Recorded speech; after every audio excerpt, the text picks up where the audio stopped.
Hey guys, I'm Anna, and today I'm going to show you how to fix Bytes mobile app if it isn't letting you log into your Bytes account.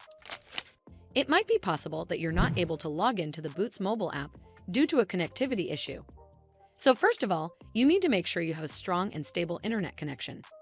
To do so, you need to do a quick test to check if your internet's working or not. Simply open up an app that runs on internet other than the Bytes mobile app and check if it's working or not.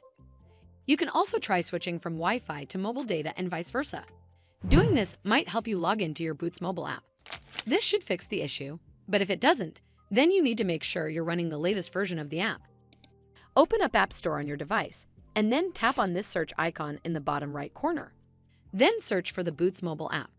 And if you see this update button right next to the app name, simply tap on it to make sure you're running the latest version of the app.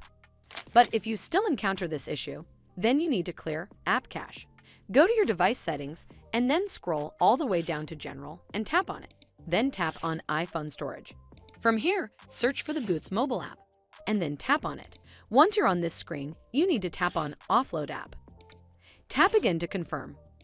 It'll take a bit for processing, and then a reinstall button will show up. Simply tap on it to reinstall the app. This should fix the issue, but if it doesn't, then you need to completely reinstall the app. Follow the on-screen instructions to navigate all the way to the app page. Once you're on this screen, tap on Delete App to uninstall the app from your device. Once uninstalled, you need to open up App Store and then search for the Bytes mobile app right over here in the search bar, and then click on this Get button to install it back on your device. Well, that's how you fix Bytes mobile app if it isn't letting you log into your Bytes account.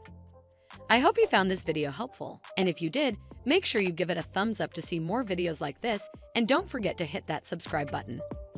We'll see you in the next one.